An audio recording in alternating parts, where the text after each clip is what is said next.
नमस्कार दोस्तों, मैं वीर कटारिया और आप देख रहे हैं Kataria fire academy YouTube channel. आज हम बात करेंगे मेकअप वाल के बारे में। मेकअप वाल या रिसर्कुलेशन वाल, ये बहुत सारे कमेंट आए कि सर इसके बारे में बताइए, तो आज हम इसके बारे में बात करेंगे और ये बड़ा ही इंपॉर्टेंट चैप्टर है। जो भी लोग फायर पंप हाउस में ड्यूटी कर रहे हैं या फायर मैन का कोर्स कर रहे हैं उनके लिए ज़्यादा इंपॉर्टेंट है, क्योंकि पंप हाउस में पंपों की टेस्टिंग के दौरान या जब भी मॉक ड्रिल होती है उसके दौरान मेकअप वाल का बड़ा ही इम्पोर्टेंट रोल रहता है। तो उसके बारे में जानेंगे आज हम। तो मेकअप वाल का काम क्या होता है वो बता देता हूँ एक बार। जब हम कोई भी पंप की टेस्टिंग करते हैं, जब किसी भी पंप की टेस्टिंग करते हैं तो हमें क्या करना पड़ता है, टेस्टिंग के लिए किसी भी एक हाइड्रेंट या एक से ज़्यादा हाइड्रेंट को खोलना पड़ता है और पानी का जो सर्कुलेशन, क्योंकि पंप को 5 से 10 मिनट तक चलाना पड़ता है और कुछ लोग तो आधा घंटा 15-20 मिनट तक चला देते हैं। तो इतनी देर तक अगर हम लाइन का कोई भी आउटलेट ना खोले, कोई भी हाइड्रेंट ना खोले और पंप को चला दे तो क्या होगा, लाइन फट सकती है, पंप की किसी भी पार्ट से लीकेज हो सकता है, ग्लैंड वगैरह लीकेज हो सकती है, हमारे पंप हाउस में ही कोई भी फ्लैंज से लीकेज हो सकता है। तो उसके लीकेज को, वो लीकेज ना हो इसलिए मेकअप वाल लगाया जाता है। दूसरा, जब हम पंप की टेस्टिंग कर रहे हैं तो अगर हम हाइड्रेंट खोलते हैं तो एक हाइड्रेंट से डीजल पंप या मेन पंप की आप टेस्टिंग नहीं कर पाओगे, क्योंकि उसका आउटपुट जो होता है वो ज़्यादा होता है। हमें एक से ज़्यादा हाइड्रेंट को खोल के रखना पड़ता है और जब इतना 2 हाइड्रेंट हम खोलते हैं और उसको 10-15 मिनट तक चलाते हैं तो बहुत ही ज़्यादा मात्रा में पानी वेस्ट हो जाता है और हर हफ्ते करना होता है। तो वो पानी भी वेस्ट ना हो उसके लिए हम इसका प्रयोग करते हैं। अब इसका पूरा प्रोसेस मैं आपको बोर्ड पे बताता हूँ।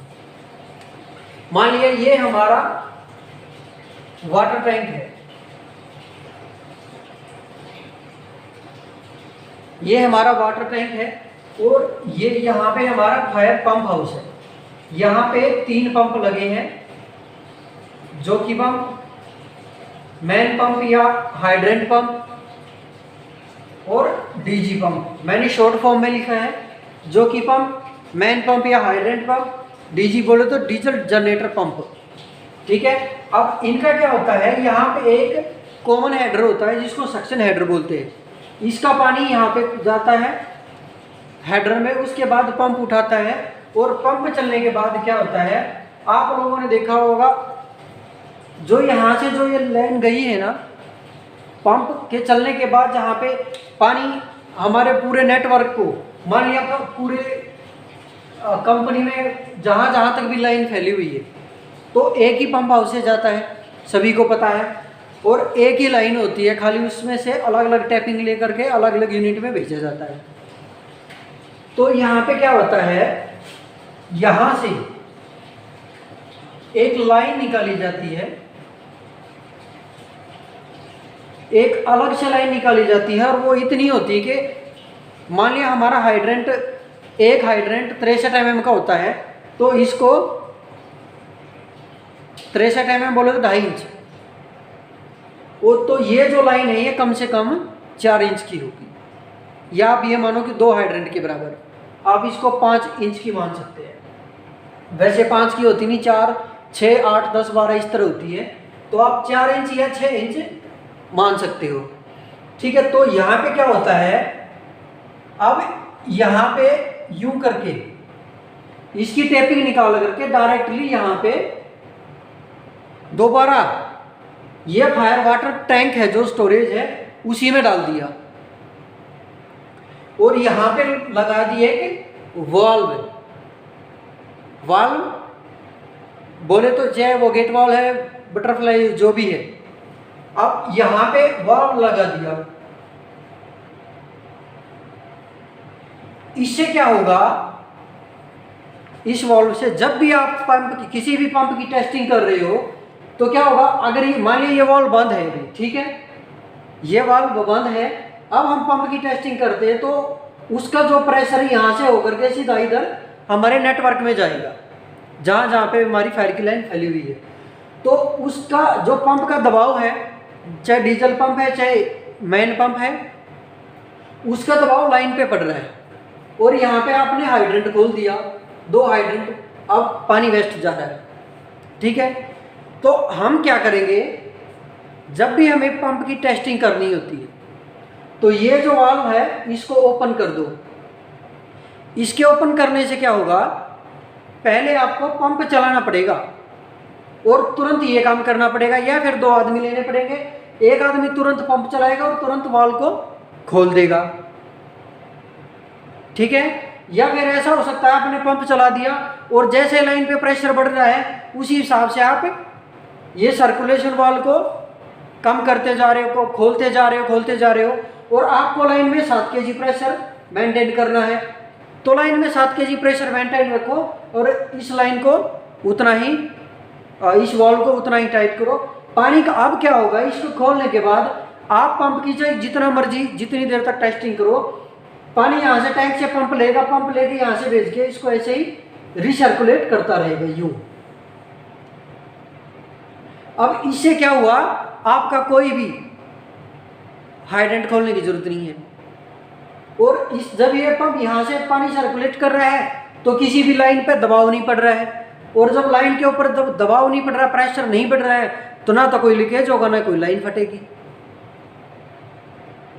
तो ये मैकअप वाल्व का काम होता है, इसी को मैकअप वाल्व बोलते हैं। कहीं पे इसको रिसर्कुलेशन वाल्व बोलते हैं तो कोई मैकअप वाल्व बोल देता है, लेकिन चीज एक ही है, काम एक ही है दोनों का। क्योंकि ये यहाँ से पानी को ले रही है, उसके बाद दोबारा रिसाइकलिंग कर रही है। रिसर्कुलेशन वाल्व तो रिसाइकलिंग, इसलिए इसको रिसर्कुलेशन वाल्व बोलते हैं। और पानी को लेकर के दोबारा यहाँ से हम पानी ले रहे हैं, अगर हम यहाँ से हाइड्रेंट खोलते हैं तो क्या होगा, पानी घटता चला जाएगा टैंक का, और यहाँ से ना लेकर के हम इसको अंदर छोड़ रहे हैं तो क्या हो रहा है, दोबारा जितना पानी हम ले रहे हैं वो दोबारा मैकअप हो रहा है, दोबारा फिलअप हो रहा है, इसलिए इसको मैकअप वाल्व बोल देते हैं। तो ये चीज आपको समझ आ गई। अब बात करते हैं कि मॉक ड्रिल के दौरान इसका क्या काम होता है।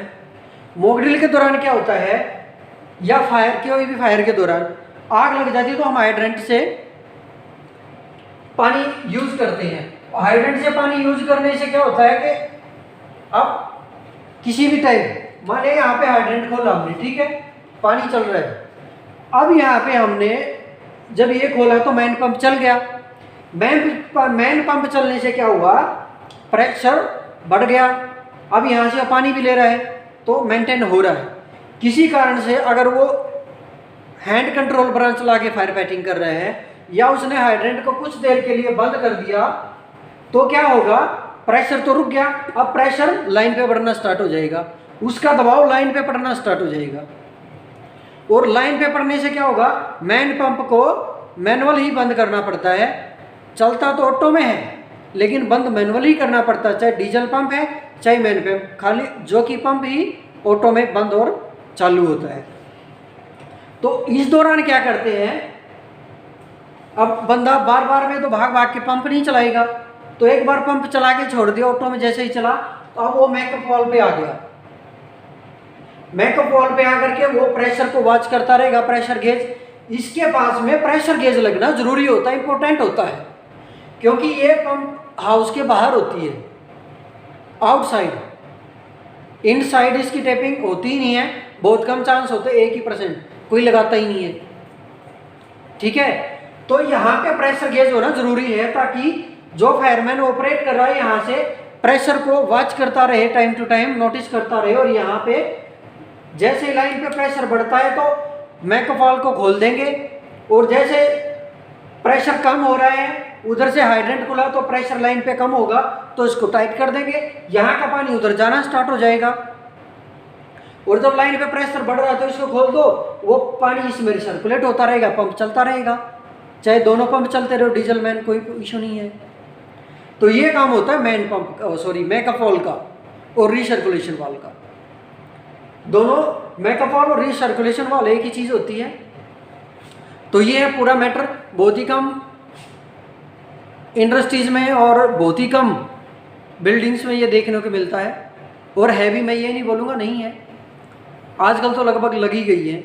जो पुराने टाइम से चलता आ रहा है वहाँ पे ऐसा इशू है, और जहाँ पे पुराने टाइम से ये चलता आ रहा है कि मैकफॉल है ही नहीं, तो उन लोगों ने खुद भी ये चीज़ नोटिस कर लिया होगा जो वीडियो देख रहे हैं कि मैकफॉल का क्या काम है, और पूरा प्रोसेस उनको समझ आ गया होगा। तो उम्मीद करता हूँ आप लोगों को वीडियो पसंद आई होगी। प्लीज़ वीडियो को लाइक जरूर किया करो। इस तरह की वीडियो आपको बहुत ही कम मिलेंगी यूट्यूब पे, क्योंकि मैं आपके कमेंट के अकॉर्डिंग बनाता हूँ। चैप्टर अभी तक मैंने भी, मेरे पास ये भी कमेंट आए कि सर सीरियल वाइज चैप्टर चलाइए, चैप्टर 1 2 3 इस तरह, लेकिन मेरे पास जो कमेंट आते रहते हैं मैं उसी पे वीडियो बनाता रहता हूँ। थोड़ा टाइम लगता बट बनाता रहता हूँ, ठीक है। तो वीडियो को लाइक ज़रूर कीजिए और कमेंट करना ना भूले। और अभी तक भी आपने चैनल को सब्सक्राइब नहीं किया है तो प्लीज़ चैनल को सब्सक्राइब कीजिए और बेल आइकन का बटन ज़रूर दबाएं ताकि सभी नोटिफिकेशन आपको मिलते रहे। जय हिंद, जय भारत।